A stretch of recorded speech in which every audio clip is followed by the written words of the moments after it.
দীঘলীয়া কৰিব বিচৰা নাই এতিয়া মই ক'ব বিচাৰিছোঁ যে এইবাৰ সকলোৱে সমন্বয়ৰ যাত্ৰা মানে অংশগ্ৰহণ কৰি সাবিত কৰি দিলে যে প্ৰমোদ বৰা ডাঙৰীয়া নেক্সট 2025 চৰকাৰ গঠন কৰিব তাৰে এই প্ৰমাণ এই ঢৌ উঠি গৈছে যে ইপিনৰ দলক সকলো জনগোষ্ঠীয়ে ভোট দি জয়যুক্ত কৰিব তাৰ কাৰণে সকলোকে মই আহ্বান কৰিলোঁ দিননি বেয়া ভাগৰ নথা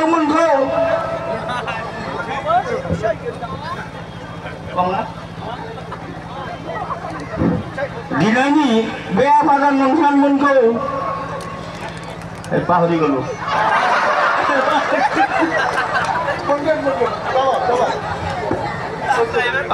থ্যাংক ইউ ধন্যবাদ থাকিল আমাৰ সন্মানীয় মাইনৰিটি সেলৰ সভাপতি ইউসুফ আলী ডাঙৰীয়ালৈ এই সময়ত আমাৰ মাজত আছে আমাৰ টি সেলৰ সন্মানীয় সভাপতি লালা স্মিথ কৰ্মকাৰ তেখেতক চমুকৈ ভাষণ আগবঢ়াবলৈ অনুৰোধ কৰিছোঁ আদিবাসী সেল আমাৰ আগত টি সেল আছিলে এইটো নাম সলনি কৰি এতিয়া আদিবাসী সেল হৈছে